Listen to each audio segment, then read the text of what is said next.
नमस्कार दोस्तों, स्वागत है आप सभी का द काउंसिल आईएएस की इस ऑनलाइन प्लेटफॉर्म पर। डेली करंट अफेयर की क्लासेज जो लगातार आपके लिए मुहैया कराई जा रही है, तो जुड़ जाएं प्लीज़ आप लोग जल्दी से, और वीडियो को अन्य लोगों को भी शेयर कर दें ताकि वो लोग भी जुड़ जाएं।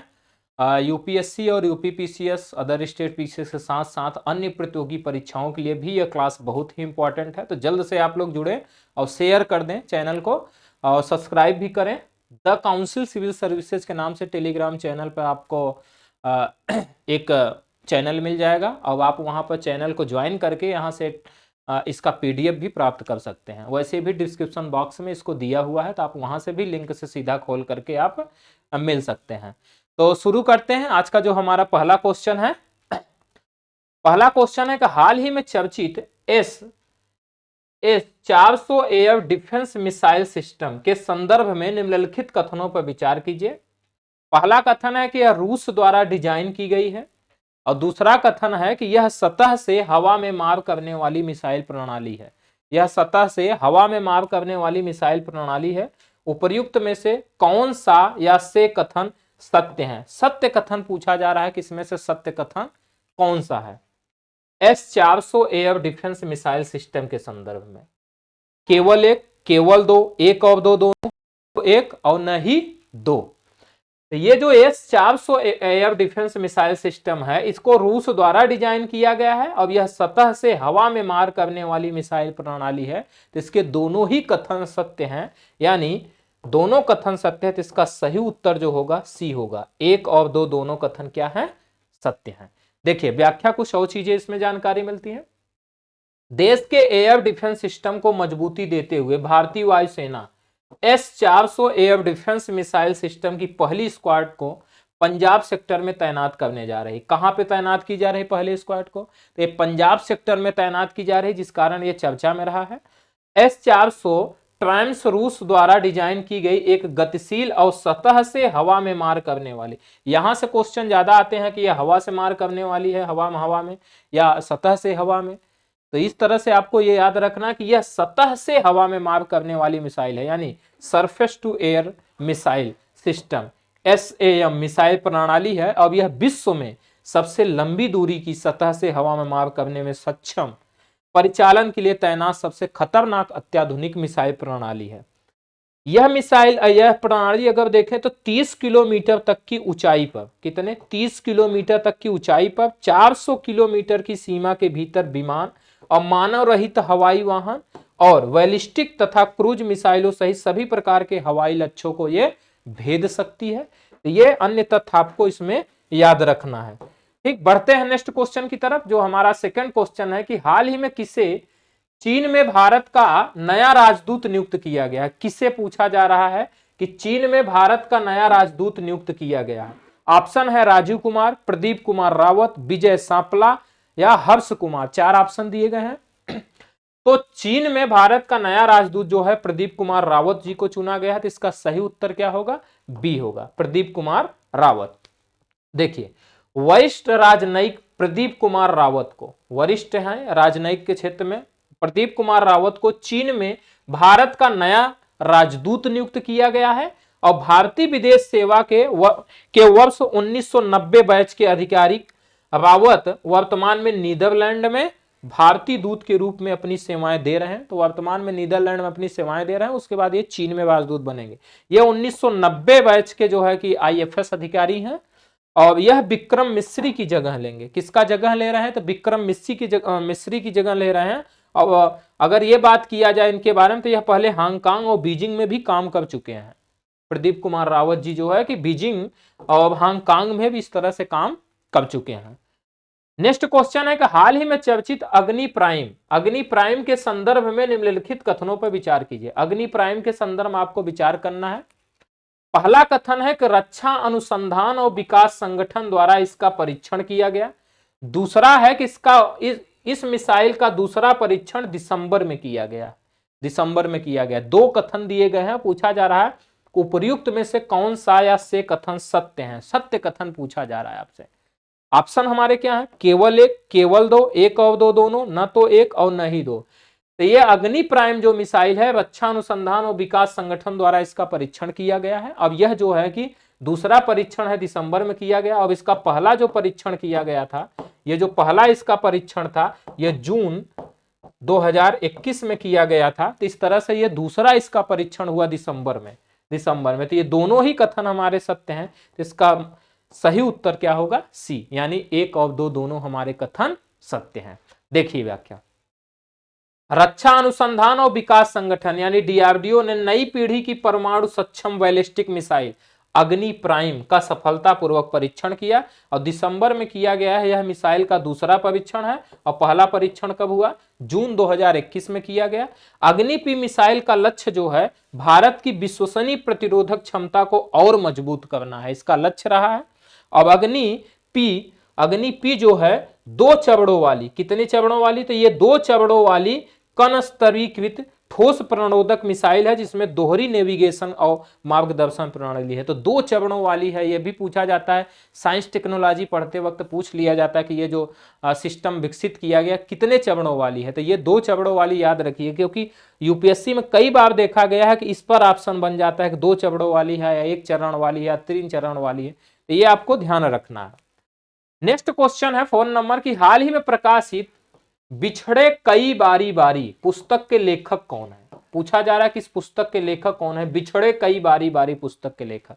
ऑप्शन है देवश्री माली, डॉक्टर संतोष कुमार, सी है शशि थरूर और डी है अमिताभ घोष। तो बिछड़े कई बारी बारी पुस्तक के जो लेखक हैं वो देवश्री माली है। कौन है? देवश्री माली इसके हैं। तो इसका सही उत्तर होगा ए। देखिए इस पुस्तक के बारे में और कुछ जानकारी। 20 दिसंबर 2021, कब? 20 दिसंबर 2021 को मध्य प्रदेश विधानसभा के मानसरोवर सभागार में, कहां पे? मध्य प्रदेश के विधानसभा के मानसरोवर सभागार में वरिष्ठ पत्रकार हैं देवश्री माली की किताब बिछड़े कई बारी बारी का विमोचन किया गया। कहां पे विमोचन किया गया? तो मध्य प्रदेश के विधानसभा के मानसरोवर सभागार में इसका हुआ। अब ये देवश्री माली हैं, जी हैं, ये पत्रकार हैं, इनकी पुस्तक है बिछड़े कई बारी बारी का विमोचन किया गया। अब यह पुस्तक उन पत्रकारों के योगदान पर आधारित है जिन्होंने कोरोना काल में अपने कर्तव्य निर्वहन के दौरान जान गंवाई थी। आपने देखा कि कोरोना काल में जिस तरह से लॉकडाउन लगा था और पूरी तरह से पत्रकार भी अपने आप को लगाए हुए थे कि किस तरह से रिपोर्टें हैं अच्छे से प्रकाशित की जाए। अब उस रिपोर्ट को प्रकाशित करने में कई पत्रकारों ने अपनी जान गंवाई थी।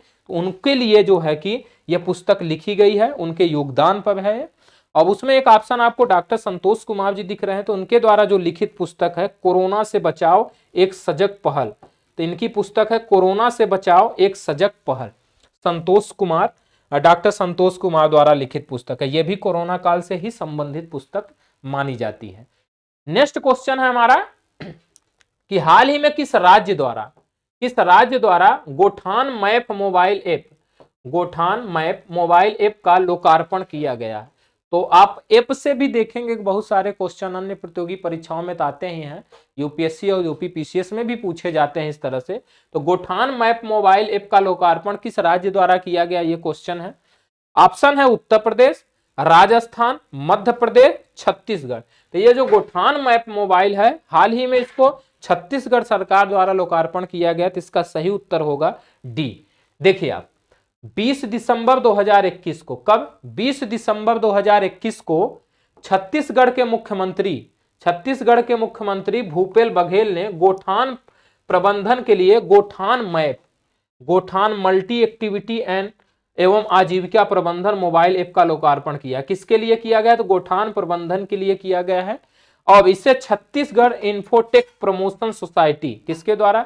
छत्तीसगढ़ इन्फोटेक प्रमोशन सोसाइटी यानी चिप्स द्वारा विकसित किया गया। किसके द्वारा यह विकसित किया गया, यह भी आपको ध्यान रखना है। तो चिप्स द्वारा इसको विकसित किया गया। अब इस ऐप द्वारा गोबर खरीदी, गोठान विवरण, चारागाह और पैरादान, स्व सहायता समूह की गतिविधियों की जानकारी, अधोसंरचना आदि का संपूर्ण विवरण एक क्लिक पर इस पर उपलब्ध हो जाएगा। अब इस ऐप में संपूर्ण राज्य में संचालित गोठानों का गोठानवार डाटाबेस होगा जिसमें गोठानों में उपलब्ध संसाधन, गतिविधियां, हितग्राहिता एवं सेवाएं आदि का विवरण होगा। इस तरह से आप इसमें देख रहे हैं कि जो हमारी प्राचीन परंपरा में जलवायु में चल रहा था, जैसे गोबर से खाद बनाने की परंपरा, वो सारी चीजें इसमें बढ़ावा दी जा रही ताकि प्रदूषण को कम किया जा सके।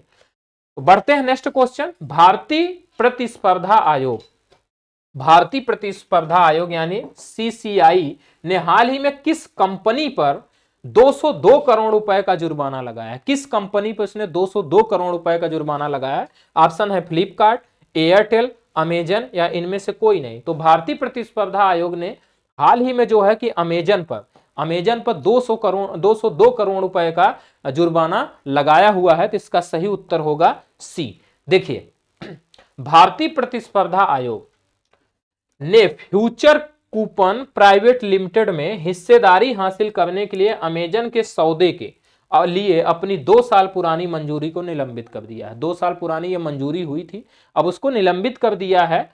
और सीसीआई ने 2019 में नियामक अनुमोदन की मांग के लिए तथ्यों को छिपाने और झूठे बयान देने के लिए अमेजन पर 202 करोड़ रुपए का जुर्माना भी लगा दिया है इसमें। अब अमेजन ने 2019 के सौदे का हवाला देते हुए रिलायंस के साथ फ्यूचर के सौदे पर आपत्ति जताई थी, जिस कारण अब इनको जुर्माना देना पड़ेगा 202 करोड़ रुपए अमेजन कंपनी पर यह लगाया गया है। नेक्स्ट क्वेश्चन है कि तमिलनाडु के राज्य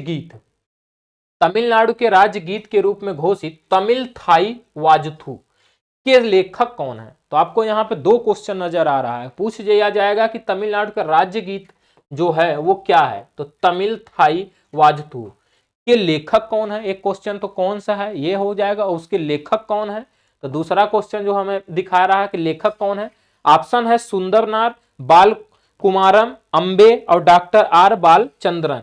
तो ये जो तमिल थाई वास्तु है, जो तमिलनाडु का राजगीत है, इसका लेखक है सुंदरनार। कौन है? सुंदरनार इसके लेखक हैं। तो इसका सही उत्तर होगा ए। देखिए, तमिलनाडु सरकार ने सरकारी आदेश जारी करके तमिल थाई वास्तु को राज्य गीत घोषित किया। अब यह गीत सुंदरनार द्वारा लिखित प्रसिद्ध तमिल नाटक है मनोन मनेयम, इनका तमिल नाटक है मनो न मनेयन से लिया गया है। अब आदेश से सभी को निर्देश दिया गया है कि दिव्यांग जनों को छोड़कर गीत के गायन के दौरान उपस्थित रहने वाले सभी लोगों को खड़ा रहना होगा।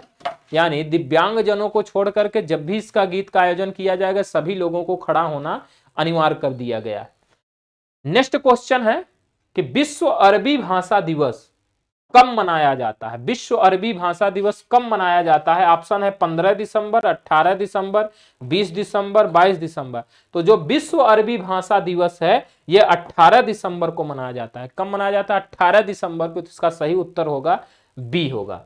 देखिए, विश्व अरबी भाषा दिवस यानी वर्ल्ड अरेबिक लैंग्वेज डे 18 दिसंबर को उस भाषा का सम्मान करने के लिए मनाया जाता है जो विश्व स्तर पर 400 मिलियन से अधिक लोगों द्वारा बोली जाती है।